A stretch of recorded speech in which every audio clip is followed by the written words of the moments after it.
কে মহাবিশ্বের মহাবিশ্বয় কোরআন আল কারিমকে এই পৃথিবীতে নাজিল করেছেন সেটা আমাদেরকে জানিয়েছেন। আল্লাহ তাআলা ইরশাদ করছেন, শাহরু রমাদান আল্লাযী উনজিলা ফীহিল কুরআনু হুদাল লিন-নাস ওয়া বাইনাতিম মিনাল হুদা ওয়াল ফুরকান। আল্লাহ বলেন, রমাদান এমন একটা মাস যে মাসে কোরআন নাজিল করা হয়েছে। আর এই কোরআন হচ্ছে বিশ্ব মানবের জন্য পথ নির্দেশিকা, হেদায়েতের সুস্পষ্ট বর্ণনা এবং সত্য মিথ্যা পৃথক করার আসমানি মানদণ্ড রূপে জামিনে আমাদের জন্য কোরআন নাজিল করেছে কে? আওয়াজ করে বলেন তো, আল্লাহর নাজিল করা এই কোরআনে কোনো ভুল আছে? সবাই বলেন নাই। সবাই বললে এতটুকু আওয়াজ হয় আমি বিশ্বাস করি না। গলা ছেড়ে দিয়ে বলেন, আল্লাহর নাজিল করা এই সর্বশেষ আসমানি কিতাব আল কোরআনে কোনো ভুল আছে? সন্দেহ আছে?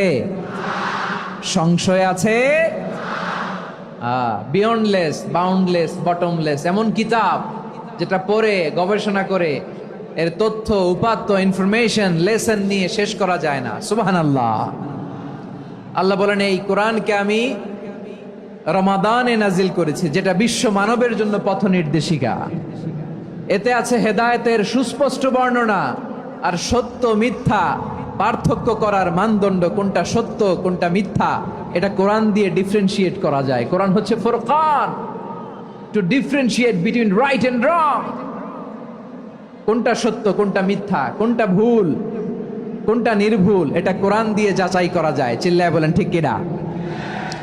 এজন্য এই কোরআন দিয়ে আমাদের জীবন সাজাতে হবে। কোরআন দিয়ে জীবন না সাজালে জীবন আলোকিত হয় না। কোরআন দিয়ে পরিবার না সাজালে পরিবার আলোকিত হয় না। কোরআন দিয়ে সমাজ না সাজালে সমাজটা শান্তিময় হয় না। শুধু দুর্নীতি দমন কমিশন দিয়ে দুর্নীতি বন্ধ করা যায় না। কোরআনের আইন বাস্তবায়ন করা ছাড়া এই সমাজ থেকে দুর্নীতি বন্ধ করা যাবে না। চিল্লায় বলো ঠিক কিনা? আমার প্রিয় ভাইরা, এই কোরআন নাজিল হয়েছে রমাদান আল মুবারক, এই বরকতময় মাসে। তাই আমাদের উচিত এই মাসে আসন্ন যে রমাদান আল মুবারক, এই রমাদানে কোরআনের সাথে নিজেদের সম্পর্ককে বাড়ানো। আমার প্রিয় চাঁপাইনবাবগঞ্জের ভাইয়েরা, আমরা কি আসন্ন রমাদানে কোরআনের সাথে আমাদের অ্যাটাচমেন্ট সম্পর্ক বাড়াতে চাই? চান সবাই? আপনি কি জানেন কোরআন নিয়ে কোন ফেরেশতা পৃথিবীতে এসেছিল? জানেন? ফেরেশতার নাম কি বলেন তো? জিবরিল আলাইহিস সালাম। একটু খেয়াল করে শুনেন, কান দুটো খরগোশের কানের মতো খাড়া করে আমার দিকে তাকান। সাইয়েদনা জিবরিল কোরআন নিয়ে এসেছেন, ফলে উনি হয়েছেন শ্রেষ্ঠ ফেরেশতা।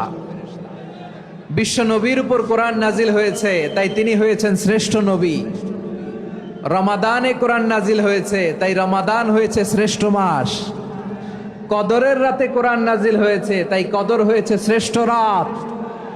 আমরাও যদি কোরআনের সাথে সম্পর্ক বাড়াই, আমাদের মর্যাদাও এরকম, আমাদেরকেও শ্রেষ্ঠ মানুষ বানায় দিবে কে? এজন্য কোরআনের সাথে সম্পর্ক বাড়াইতে রাজি আছেন তো? যারাই কোরআনের সাথে সম্পর্ক বাড়ায় এদের মর্যাদা বাড়ায় দেয় কে? দেখবেন আমাদের হাফেজে কোরআন, তারা ইন্টারন্যাশনাল কোরআন কম্পিটিশনে যে গোটা বিশ্বকে পেছনে ফেলে প্রথম পুরস্কার নিয়ে আসে। এত ছোট ছোট বাচ্চা, ও সমাজ বোঝে না, রাজনীতি বোঝে না, টাকা পয়সা বোঝে না, কিচ্ছু বোঝে না, কিন্তু গোটা বিশ্বে ওকে সম্মানের চেয়ারে আসীন করেছে কে? এই কোরআনের সাথে লাগলে আল্লাহ তাআলা সম্মান বাড়িয়ে দেয়। আমার প্রিয় ভাইয়েরা, আসুন আমরা শুরুতেই, আলোচনার শুরুতেই শপথ নেই যে আসন্ন রমাদানে আমরা কোরআনের সাথে নিজেদের সম্পর্ককে মজবুত করব ইনশাআল্লাহ। সবাই বলুন ইনশাআল্লাহ। শাবান মাস আসলে, রজব মাস আসলে সাহাবারা কি করতেন? আসুন আমরা দেখি কিভাবে তারা রমাদানকে ওয়েলকাম জানাতেন। রজব শাবান আসলেই ওনারা রমাদান পর্যন্ত পৌঁছার আকুতি, আগ্রহ আর ফরিয়াদ আল্লাহর কাছে জানাতেন আর বলতেন, ইয়া আল্লাহ, রমজান পর্যন্ত আমাদের হায়াত বাড়িয়ে দাও। আল্লাহুম্মা বাল্লিগনা রমাদান। আল্লাহ তুমি রমজান পর্যন্ত আমাদের পৌঁছে দাও। আল্লাহুম্মা বারিক লানা ফি রজব ওয়া শাবান ওয়া বাল্লিগনা রমাদান। আল্লাহ রজব শাবানে বরকত দাও, আল্লাহ রমজান পর্যন্ত তুমি আমাদেরকে পৌঁছে দাও। আওয়াজ করে পড়েন আমিন। আমার প্রিয় চাপাই নবাবগঞ্জের ভাইরা, গত বছর অনেকের সাথে আমরা একসাথে রমাদান কাটিয়েছি, তাদের অনেকে দুনিয়াতে এখন বেঁচে নাই, এরকম আছে না নাই? এই যে আরো 7 দিন বাকি রমাদান আসতে, এই 7 দিন পর্যন্ত আমরা রমাদান পাবো, কোনো গ্যারান্টি আছে? আচ্ছা, এই বছর যদি খুশ নসিব হয় আমাদের, আমরা যদি পাই, আগামী বছরও যে রমাদান আমরা পাবো, কোনো গ্যারান্টি আছে? তাহলে আসুন আমরা ভেবে নেই, হতে পারে this Ramadan could be the last and final Ramadan in our life. হতে পারে এই রমাদানই হতে পারে আমার জীবনের শেষ রমাদান। ঠিক কিনা বলেন? তাই আসুন আমরা আল্লাহর কাছে দোয়া করি, আল্লাহুম্মা বাল্লিগনা রমাদান। আল্লাহ, তুমি রমাদান পর্যন্ত আমাদেরকে পৌঁছে দাও। আওয়াজ করে পড়েন আমিন।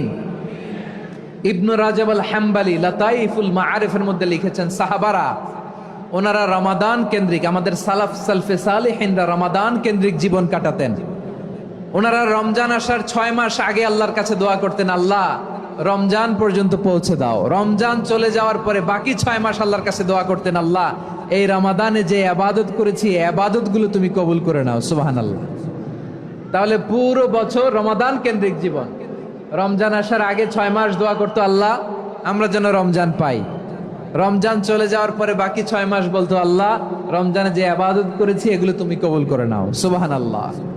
আবার এই শাবান মাসে আল্লাহর হাবিব সাল্লাল্লাহু আলাইহি ওয়াসাল্লাম সবচেয়ে বেশি রোজা রাখতেন। কানা ইয়াসুমু শাবানা কুল্লাহ, সবচেয়ে বেশি রোজা রাখতেন শাবান মাসে। ওয়া কানা ইয়াসুমু শাবানা ইল্লা কালিলা, শাবানের অল্প কয়েকদিন ছাড়া পুরো শাবানটাই বিশ্বনবী রোজা রাখতেন। সুবহানাল্লাহ পড়েন। এই শাবানে আপনারা রোজা রাখছেন তো? রাখছেন? আল্লাহ তুমি কবুল করো। আমরা সবাই পড়ি আমিন। মাইকের সাউন্ডটা একটু উইক মনে হচ্ছে, একটু স্ট্রং করতে হবে সামান্য। মাইক অপারেটর যিনি আছেন একটু স্ট্রং করবেন, আমার শাউট করে কথা বলা লাগতেছে, একটু স্ট্রং করবেন মেহেরবানি করে। মাইকের সাউন্ডটা একটু স্ট্রং করবেন। প্রিয় ভাইয়েরা, এই শাবান শেষে আমাদের মধ্যে আগমন করবে রমাদান, এবং এই রমাদানুল মুবারক আল্লাহ তাআলা আমাদের জন্য সিয়াম ফরজ করেছেন। কি ফরজ করেছেন? তিনি সূরাতুল বাকারার 183 নম্বর আয়াতে ইরশাদ করছেন, রাব্বুল আলামিন বলেন, ইয়া আইয়ুহাল্লাযীনা আমানু কুতিবা আলাইকুমুস সিয়ামু কামা কুতিবা আলাল্লাযীনা মিন ক্বাবলিকুম লাআল্লাকুম তাত্তাকুন।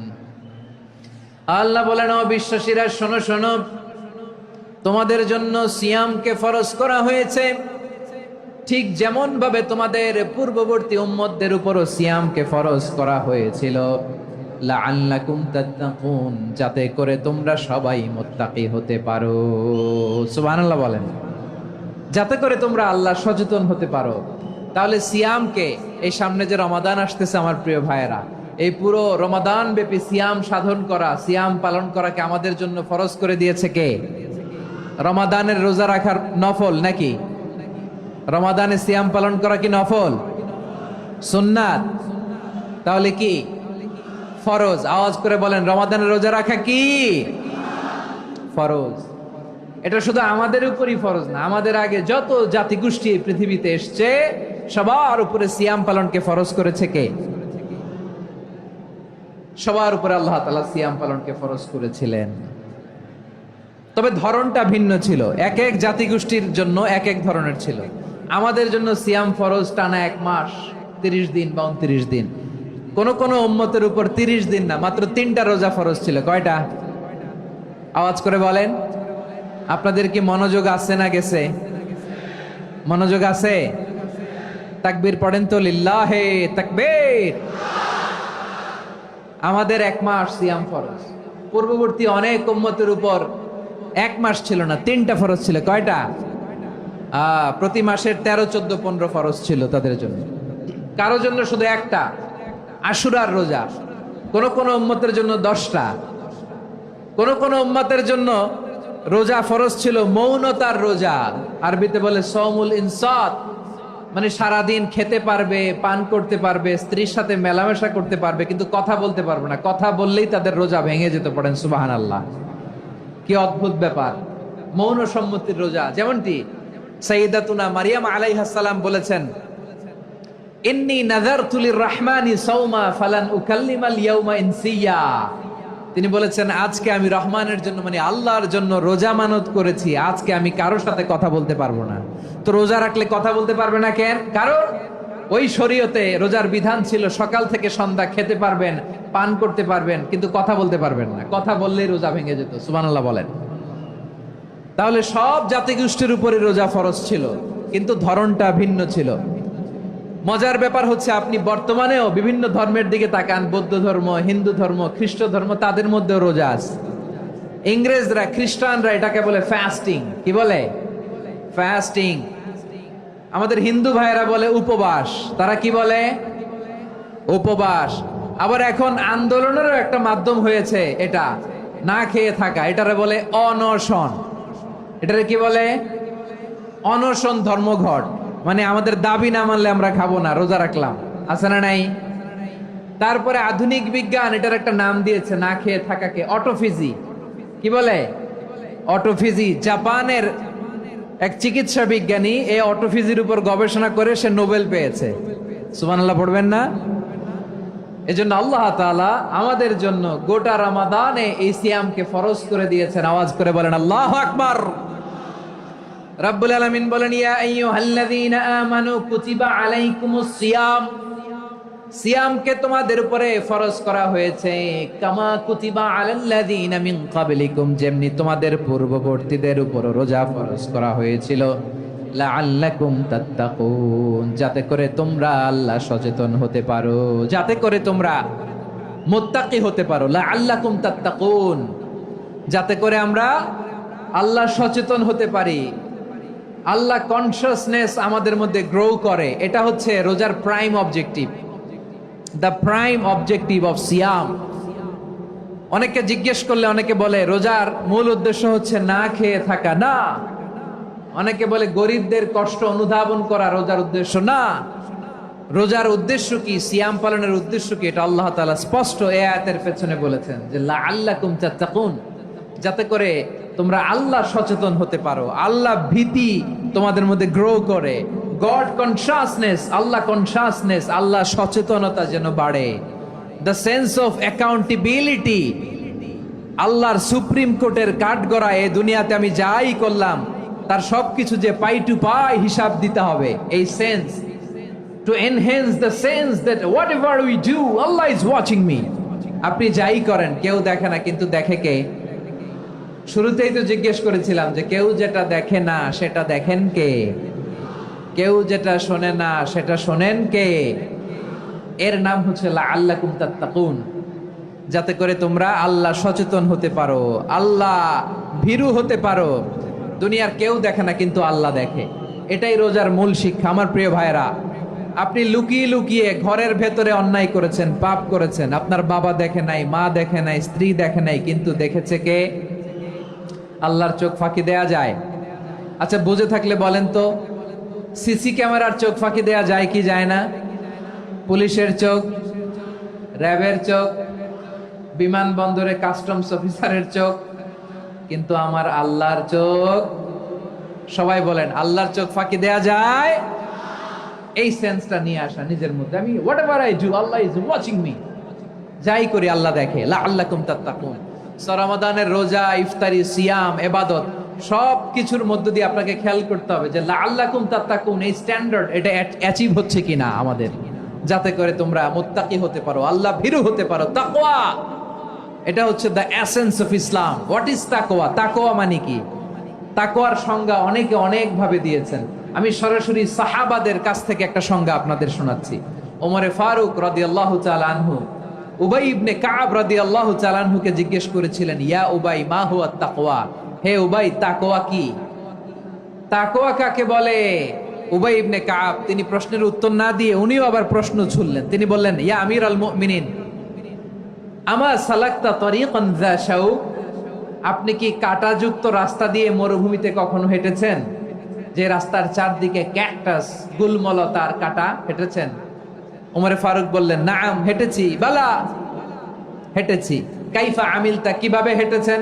ওমরে ফারুক বললেন, শাম্মারতু ওয়াজতাহাতু, আমি আমার জামা, জুব্বা আর চাদর আটো সাটো করে গায়ের সাথে এমন ভাবে মিলিয়ে রেখেছি, এমন সাবধানে হেঁটেছি যাতে করে মরুভূমির ক্যাকটাসের গুলমলতার কাঁটা আমার গায়ে বিঁধে না যায়।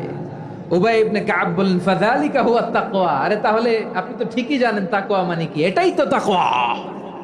ওই রাস্তা দিয়ে যেভাবে হেঁটেছেন পুরো দুনিয়ার জিন্দেগিটা এইভাবে সাবধানে চলার নামই হচ্ছে তাকওয়া। চিল্লায় বলো ঠিক কিনা?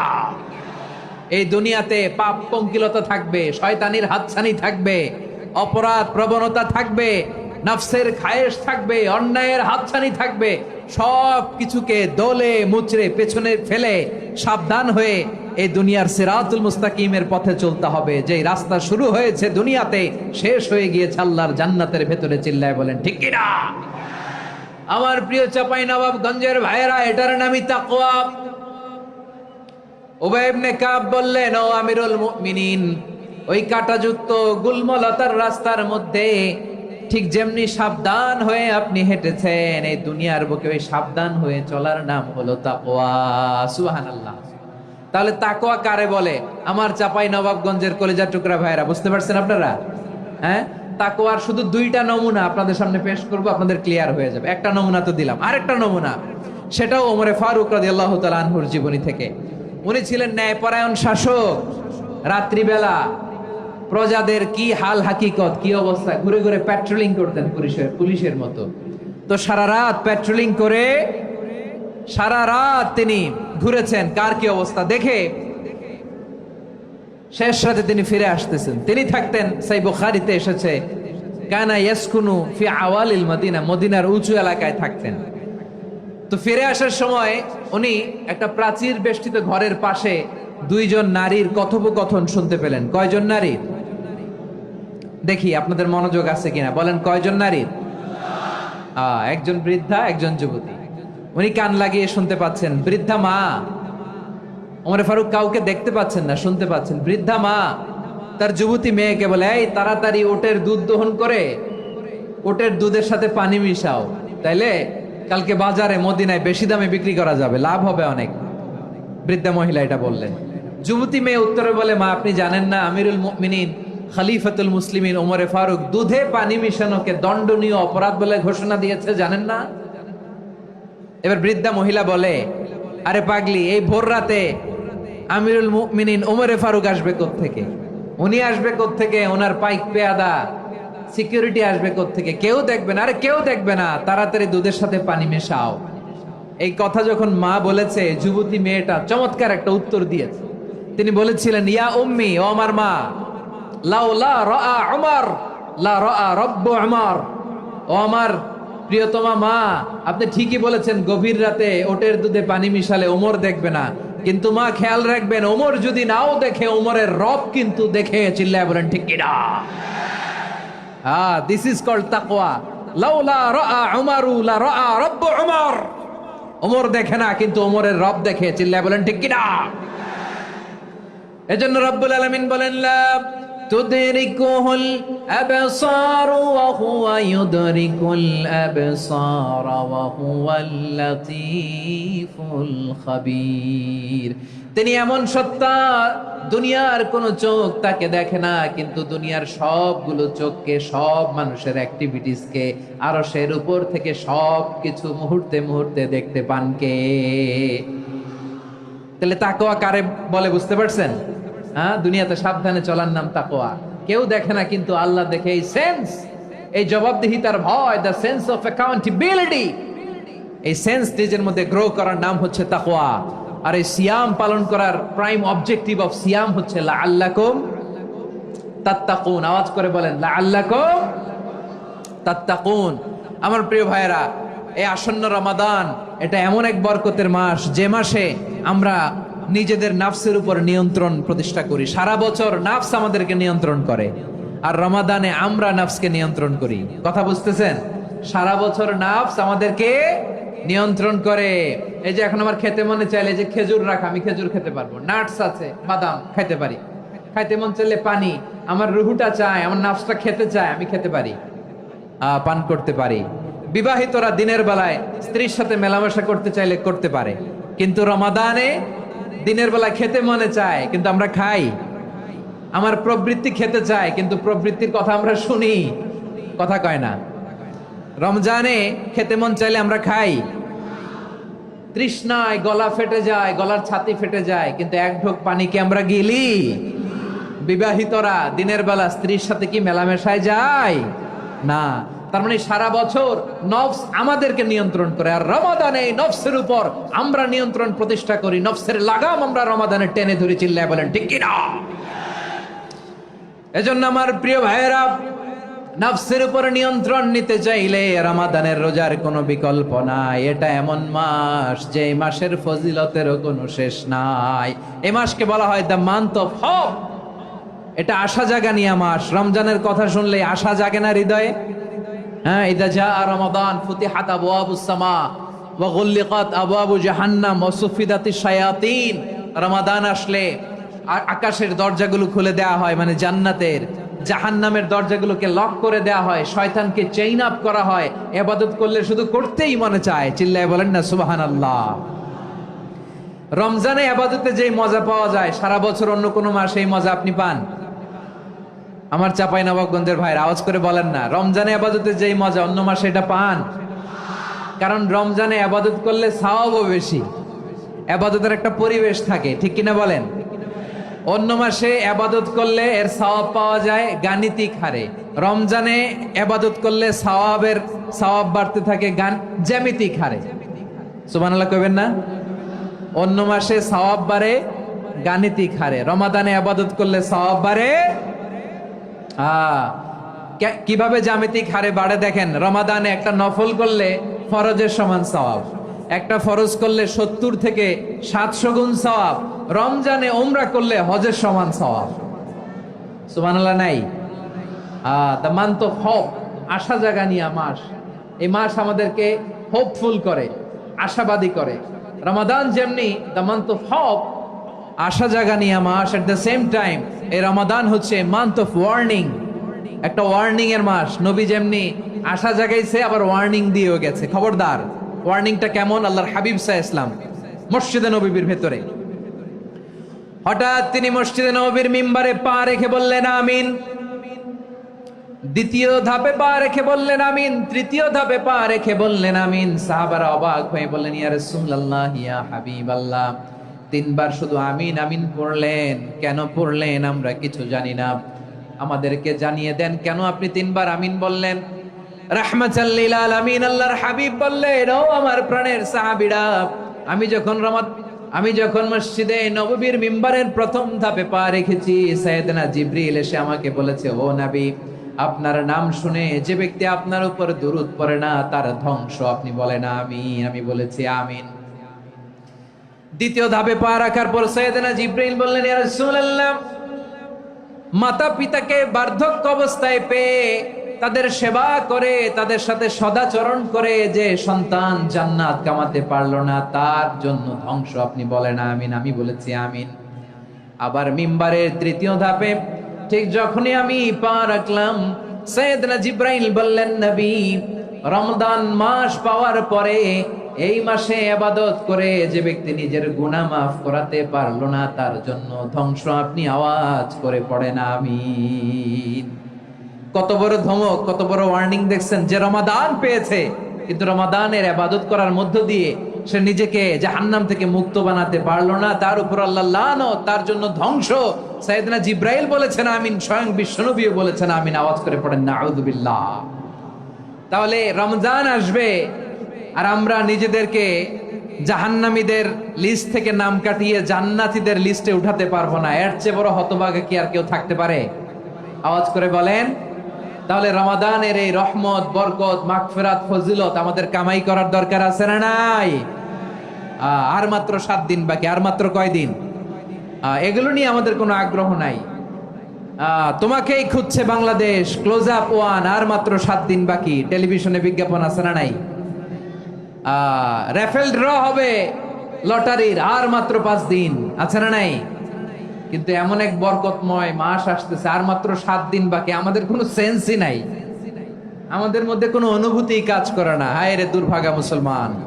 আমার প্রিয় ভাইয়েরা, আপনি পৃথিবীতে যত ইবাদত করেন, সব ইবাদতের সওয়াব নির্ধারিত। এটা পাবেন বা ওইটা পাবেন, এই সওয়াব জান্নাতে, এই বাড়ি ওই বাড়ি। শুধু সিয়ামের সওয়াবটা অনির্ধারিত।